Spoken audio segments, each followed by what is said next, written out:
kromosom, kemudian gen, dan satu lagi adalah asam nukleat.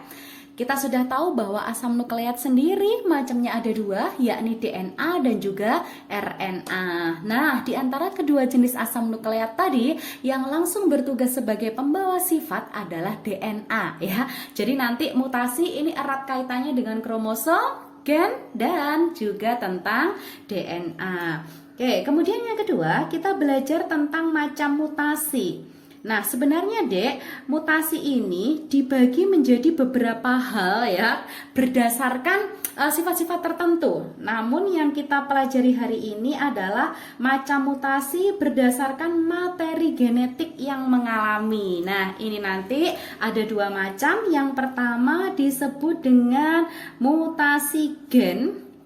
Kemudian nanti yang kedua ini disebut dengan mutasi kromosom. Kita juga sudah pernah belajar bahwa yang namanya gen itu tersusun dari fragmen-fragmen ya, atau potongan-potongan DNA. Kemudian DNA sendiri komponen penyusunnya ada gula, kemudian ada fosfat, dan ada basa nitrogen. Jadi ada 3 komponen penyusun DNA. Nah, di antara 3 komponen tadi, yang paling gampang untuk mengalami perubahan tentu saja adalah basa nitrogen. Dengan demikian, pada mutasi gen, maka yang akan mengalami perubahan adalah basa nitrogen pada DNA ya. Mama Hanum ingatkan lagi bahwa basa nitrogen DNA sendiri ada 2 kelompok ya nak. Ada kelompok purin sama kelompok pirimidin. Masing-masing kelompok ini punya 2 macam basa nitrogen. Untuk basa nitrogen purin ini terdiri dari basa adenin yang saya tulis dengan A, dan satu lagi adalah basa nitrogen guanin yang saya tulis dengan G. Sedangkan kelompok basa pirimidin ini juga ada 2 kelompok ya, yakni basa nitrogen sitosin, boleh ditulis C, boleh ditulis S, monggo kerso ya. Dan satu lagi adalah basa nitrogen timin, saya singkat dengan T, begitu ya. Jadi nanti untuk mutasi gen itu nggak jauh-jauh dari 4 macam huruf ini tadi, A, G, C, dan T, begitu. Kemudian yang kedua adalah mutasi kromosom. Nah, untuk mutasi kromosom nanti masih dibagi lagi jadi 3 kelompok ya. Yang pertama ini disebut dengan aneusomi. Aneusomi ini dikenal juga dengan istilah perubahan pada jumlah kromosom ya. Jadi misalkan kalau manusia jumlah kromosom normalnya ada 46 buah, begitu mengalami perubahan jumlah berarti nanti bisa jadi 45 buah atau 47 buah. Kemudian ada juga yang disebut dengan aneuploidi. Kalau aneuploidi, nanti yang mengalami perubahan adalah ploidinya ya. Apa itu ploidi? Ploidi ini disebut juga dengan set kromosom. Jadi kalau set kromosom itu kelipatan-kelipatan deh. Jadi misalkan kalau individu normal set kromosomnya kan 2N ya, atau diploid. Berarti nanti aneuploidnya itu bisa jadi N, 3N, 4N, dan seterusnya. Kemudian satu lagi, untuk mutasi kromosom ini nanti ditandai dengan adanya perubahan struktur kromosom. Nah, struktur kromosom itu apa? Yo gen tadi ya. Berarti tanda bahwa materi genetik itu mengalami mutasi kromosom adalah dia nanti akan mengalami perubahan pada gennya ya. Oke, sekarang kita masuk ke materi mutasi gen ya. Di depan tadi kita sudah dapat materi ya, dapat keterangan bahwa pada mutasi gen yang mengalami perubahan adalah basa nitrogen pada DNA. Dan mutasi gen sendiri dibagi menjadi 2 kelompok. Yang pertama adalah mutasi pergeseran kerangka. Mutasi pergeseran kerangka ini berkaitan dengan jumlah basa nitrogen ya pada DNA, sehingga macam dari pergeseran kerangka sendiri ini ada 2, yakni mutasi delesi dan satu lagi adalah mutasi insersi. Nah, kalian sudah sangat sering ya mendengar dua istilah ini. Delesi itu dari kata delete. Kalau delete berarti ada basa nitrogen yang menghilang, terdelete, terhapus gitu ya. Sedangkan insersi itu dari kata insert. Insert itu bisa diartikan dengan penyisipan ya. Berarti pada insersi nanti akan ada penambahan basa nitrogen. Oke, kita kasih contoh dulu deh. Misalkan ini dalam kondisi normalnya ya, ada basa nitrogen dengan urutan A, kemudian T, kemudian C, kemudian G. Empat-empatnya tak masukkan ya ini ya. Harusnya dek kalau basa nitrogen DNA itu kan dalam kondisi berpasangan ya, karena DNA sendiri adalah double helix. Hanya saja karena ini sekedar contoh berarti aku pakainya satu rantai saja ya. Kemudian setelah mengalami mutasi, mutan itu berarti hasil mutasinya ya. Hasil mutasinya misalkan menjadi A, kemudian C, kemudian ada T, kemudian ada G di sini. Nah, dari sini kalian tahu nih bahwa awalnya ya ada basa nitrogen T yang kemudian T-nya menghilang. Nah, pada bagian T yang menghilang ini berarti dia sedang mengalami delesi. Kemudian awalnya antara C dengan G ini kan tidak ada basa nitrogen ya. Kemudian ternyata disisipkan dengan basa nitrogen T atau timin. Berarti di sini dia sedang mengalami insersi gitu ya. Gampang ya. Oke, kemudian selain pergeseran kerangka, yang termasuk mutasi gen yang lain adalah mutasi substitusi. Substitusi ini boleh diartikan dengan penggantian basa ya. Jadi basa nitrogennya diganti nih dari kondisi awal. Dan mutasi substitusi ini dibagi juga menjadi dua macam, yakni mutasi transisi dan satu lagi adalah mutasi transversi. Kalau transisi nanti sebanding dek. Sebanding itu maksudnya, nah ini biar gampang ya. Sebanding itu maksudnya kalau awalnya dia adalah basa purin, berarti ya tetap diganti dengan purin.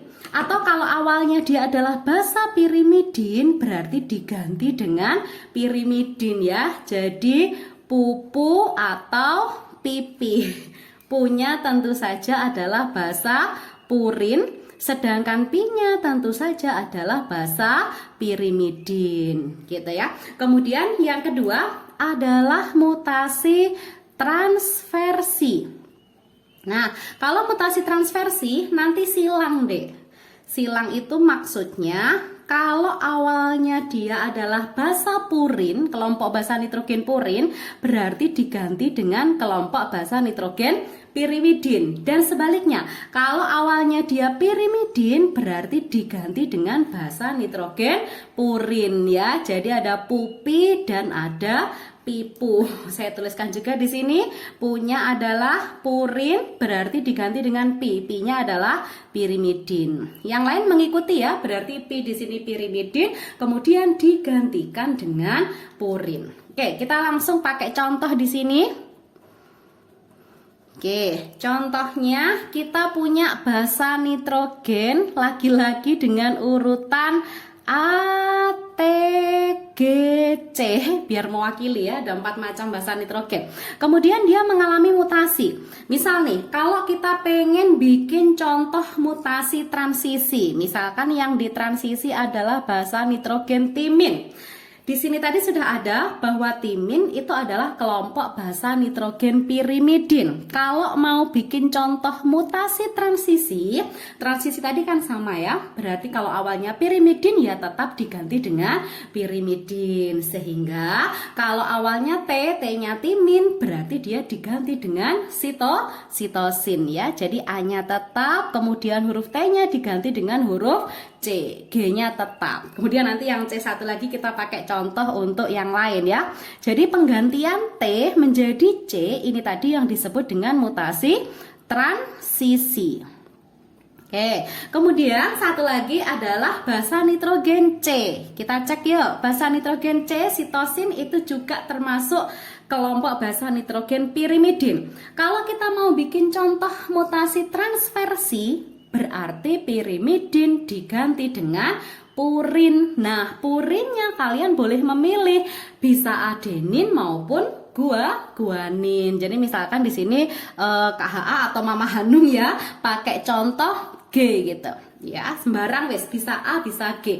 Berarti penggantian C menjadi G ini adalah mutasi yang transversi gitu. Cukup mudah kan ya adik-adik? Oke, yang terakhir untuk mutasi gen kita belajar dampaknya ya Dek ya. Jadi mutasi gen tadi yang berubah adalah DNA. Kalian sudah pernah mempelajari tentang sintesis protein atau penyusunan protein, bahwa protein itu kan tersusun dari asam amino. Penentu jenis asam amino adalah kodon atau RNA duta. Dan kodon itu dicetak oleh salah satu rantai DNA atau DNA template. Sehingga kalau ada perubahan pada basa nitrogen DNA, otomatis akan ada perubahan pada kodon ya, itu otomatis. Nah, masalahnya kalau kodon berubah, apakah bisa mengubah jenis-jenis asam amino yang diminta oleh tubuh kita? Nah, ini yang kita pelajari di bagian akhir dari mutasi gen. Jadi dampak mutasi gen di sini adalah dampaknya terhadap sintesis protein atau dampaknya terhadap jenis asam amino yang mau dia susun ya. Jadi nanti ada 3 dampak dari mutasi gen ini. Yang pertama ini yang disebut dengan missense mutation ya. Missense mutation atau dikenal juga dengan mutasi salah arti. Nah, udah kelihatan banget ini mutasi salah arti. Berarti kalau salah arti, dia nanti sampai bisa menyebabkan perubahan pada jenis asam amino. Ya, Dek ya. Kalian tentu masih ingat ya bahwa jenis-jenis kodon itu kan ada 64 macam, sedangkan jenis asam amino itu ada 20, sehingga kemungkinan akan ada jenis-jenis asam amino tertentu yang kodonnya lebih dari 1. Nah, ini sampai merubah kodon dan sampai merubah jenis asam amino. Kemudian yang kedua, ini yang disebut dengan silent mutation. Silent mutation atau disebut juga dengan mutasi diam. Diam-diam termutasi ya. Jadi kalau diam itu kan nggak bergerak ya. Kalau nggak bergerak berarti ya dia tidak akan merubah sesuatu. Sehingga pada silent mutation ini maka efeknya dia tidak akan mengubah jenis asam amino ya. Jadi kodonnya berubah namun jenis asam aminonya tidak berubah. Jadi kebetulan memang kedua macam kodon ini nanti mengkode jenis asam amino yang sama. Kemudian yang terakhir ini yang disebut dengan nonsense mutation. Nonsense mutation ya. Nonsense mutation ini disebut juga dengan mutasi tanpa arti. Ya Allah mesakno ya, nggak ono artine. Hidupku untukmu lah. Oke, nonsense mutation atau mutasi tanpa arti ini nanti yang bisa menyebabkan adanya stop kodon ya. Jadi kodonnya berubah dan berubahnya iki sampai menjadi stop kodon. Tentunya kalau menjadi stop kodon berarti jumlah asam amino itu jadi berkurang dari yang seharusnya dibentuk ya. Tentunya moga-moga lah kalian masih ingat apa saja sih stop kodon itu. Jadi ada 3 jenis ya stop kodon. Kalian bisa mengingatnya dengan ini, ada uang juga suka ya. Aku juga suka loh sama uang gitu. Jadi ada 3 macam triplet kodon ya, yaitu uang juga suka. Dari sini kalian tahu nih 3 macam triplet kodon, yakni ada UAG atau kemudian ada UGA dan satu lagi adalah UAA. Ketemu salah satu berarti proses penerjemahan harus sudah berhenti. Oke.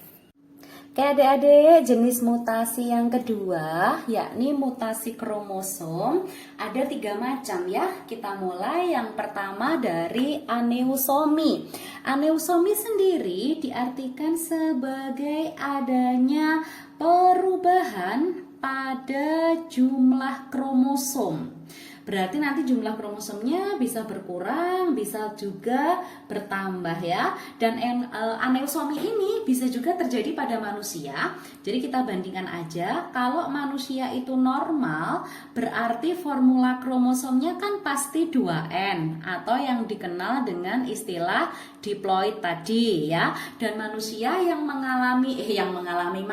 manusia yang formula kromosomnya normal alias 2N, dia akan punya kromosom sejumlah 46 buah atau 23 pasang ya. Artinya setiap nomor kromosom jumlah kromosomnya ada 2. Kemudian kalau manusia itu mengalami aneusomi, maka mutan itu berarti hasil mutasi ya Dek ya. Mutannya nanti bisa jadi 2N min 1 ya. Berarti di sini akan ada pengurangan sejumlah 1 kromosom. 2 dikurangi 1 kan 1. 1 itu bahasa latinnya mono ya. Berarti dia mengalami monosomi ya. Ada pengurangan 1 kromosom nih dari kondisi normal. Jadi kalau manusia 2N tadi 46 buah, maka setelah kehilangan 1 kromosom, maka jumlah kromosomnya akan menjadi 45 buah ya. Dan ini contohnya kalau pada manusia, berarti manusia tersebut akan menderita kelainan namanya sindrom Turner ya.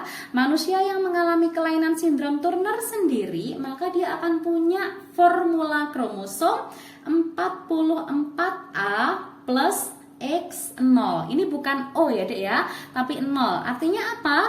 Gonosomnya tuh hilang 1. Artinya dia hanya punya 1 gonosom. Kan normalnya manusia itu gonosomnya XX atau XY. Begitu.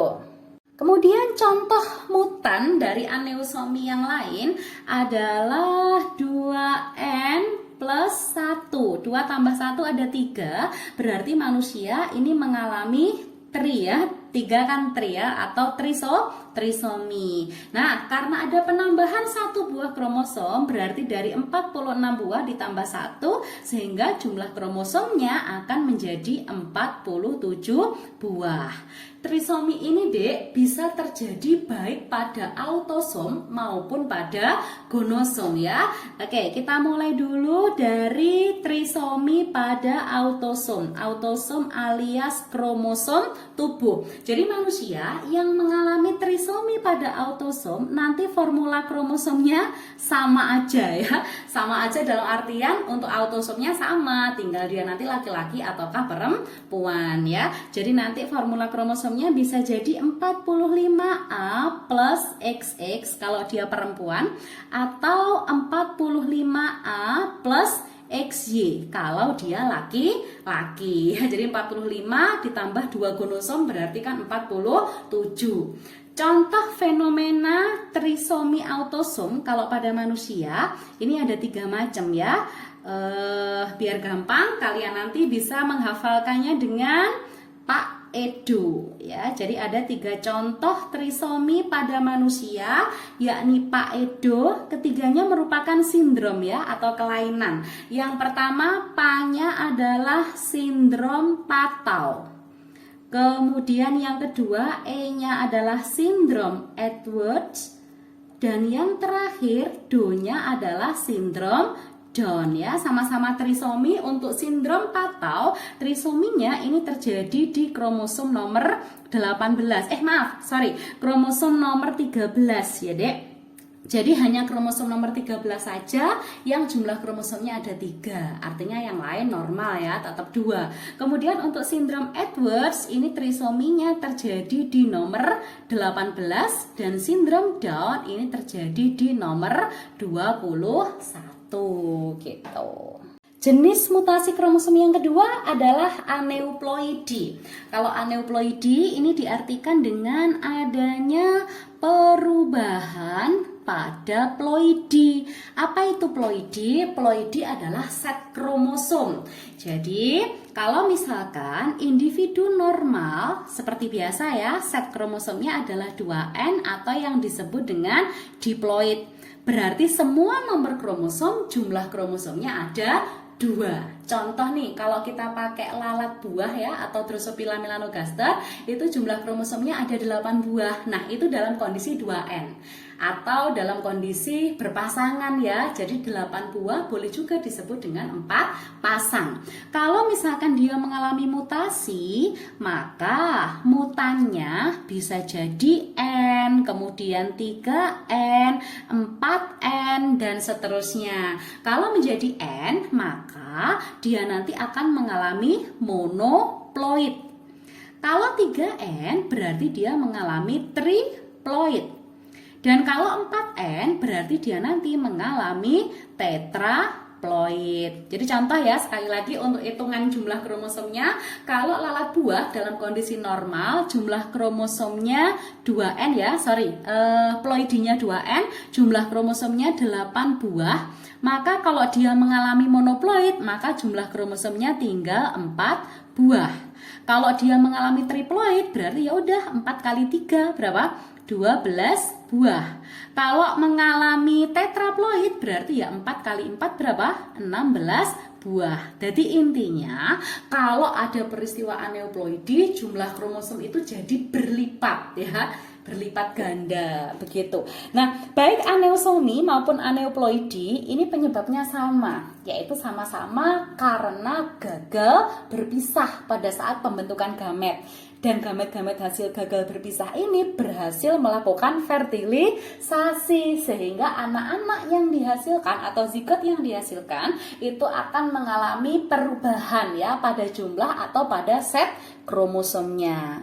Oke, untuk jenis mutasi kromosom yang terakhir yakni adanya perubahan pada struktur kromosom. Dan tentu kalian sudah tahu bahwa struktur kromosom sendiri adalah gen ya deh ya. Gen itu yang biasanya dilambangkan dengan huruf ya, bisa huruf besar maupun huruf kecil. Kalau huruf besar biasanya menunjukkan adanya gen yang sifatnya dominan gitu kan. Kalau huruf kecil berarti menunjukkan adanya gen yang sifatnya resesif. Oke, langsung aja kita ke contoh atau macam-macam dari mutasi kromosom di mana ada perubahan pada struktur kromosomnya atau ada perubahan pada gennya. Misal saya punya kromosom normal di sini ya. Oke, kemudian dia punya gen, saya tulis dengan A, B, C, dan D. Aku beri keterangan di sini adalah kromosom yang normal. Kemudian kalau dia mengalami mutasi, kemudian mutannya, hasil mutasinya ya, mutannya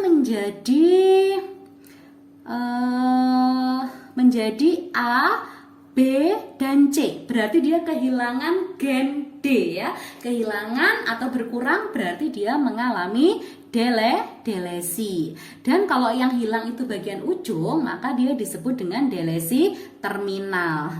Saman ingat-ingat lagi kalau naik bis ya dek, naik bis itu tujuan ujung kan pasti terminal. Oh alah, berarti yang hilang adalah bagian ujung. Kalau misalkan yang hilang itu bagian nggak ujung ya, nggak ujung itu artinya kalau kita bandingkan dari kromosom normal dengan gen A, B, C, D, berarti yang hilang selain A atau D ya. Jadi bisa jadi nanti mutannya menjadi A, B, kemudian D, berarti C-nya hilang ya. Nah, kalau ini berarti dia mengalami delesi interkalar ya. Jadi sekali lagi, terminal dan interkalar ini dibedakan berdasarkan lokasi hilangnya gen. Kemudian sekali lagi acuannya adalah kromosom normal dengan gen A, B, C, D. Kalau misalkan dia mengalami mutasi, kemudian mutannya menjadi agak panjang ya. Mutannya menjadi A, B, C, D, D. D-nya double ya. Berarti dia mengalami duplikasi, duplikat. Jadi duplikat itu digandakan. Berarti digandakan dari gen yang sudah ada. Hati-hati tertukar dengan insersi ya nak ya. Kalau insersi itu mutasi pada gen. Jadi ada penyisipan basa nitrogen DNA. Yang menyisip itu hurufnya mesti A, G, C atau T ya. Tapi kalau duplikasi tentu dari gen yang sebelumnya sudah ada. Kemudian tetap ya dari kromosom normal dengan gen A, B, C, D, kemudian dia mengalami mutasi, mutanya menjadi A, B, D, C. Jadi urut-urutannya berubah ya. Berarti dia akan mengalami inversi. Kalau perubahan urutan ini tidak sampai melewati sentromer, maka inversinya disebut dengan inversi parasentrik.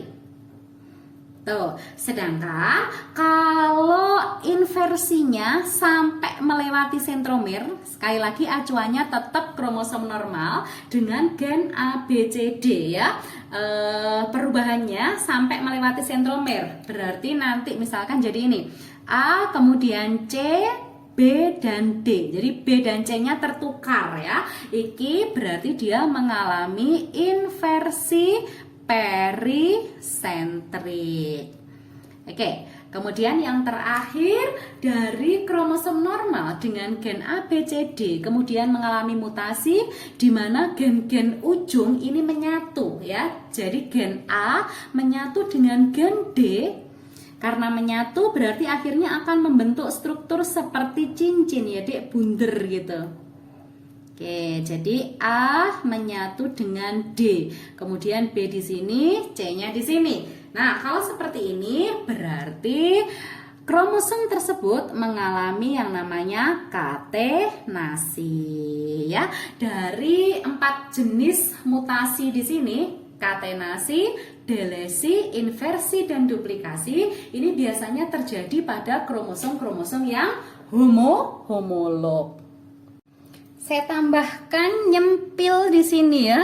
Oke, tak kurungannya dulu biar enggak icul ya. Oke, kalau misalkan Mama Hanum punya 2 macam kromosom, yang satu punya gen A, B, C, kemudian yang satu punya gen KLM. Nah, kalau kromosomnya seperti ini, berarti dia berupa kromosom yang non-homolog ya, yang tidak sama. Kemudian kalau misalkan mengalami mutasi, kemudian mutasinya menjadi seperti ini. A, B tetap, kemudian M-nya pindah ke C ya. Jadi yang semula C sekarang diganti dengan M. Otomatis apa? Posisi M nanti akan diganti oleh C. Jadi yang kromosom sebelahnya harusnya KLM sekarang menjadi KLC. Kalau seperti ini berarti kromosomnya mengalami translokasi. Sorry, hampir salah ya. Translokasi. Trans itu pindah, lokasi itu tempat. Jadi kalau translokasi ya pindah tempat. Apakah pindah tempat ini harus saling bertukar? Enggak. Bisa jadi hanya salah satu. Jadi misalkan M-nya aja yang pindah. Kalau M-nya saja yang pindah, berarti kromosomnya atau mutannya ya menjadi ABCM. Nah, yang ketambahan M itu yang mengalami translokasi. Sedangkan KLM kalau dia kehilangan M berarti dia mengalami delesi. Gitu deh. Selesai deh ya. Oke, selesai materi mutasi kita hari ini. Mudah-mudahan bermanfaat ya. Tetap semangat belajar. Sampai jumpa di materi-materi berikutnya. Oke. Wassalamualaikum warahmatullahi wabarakatuh.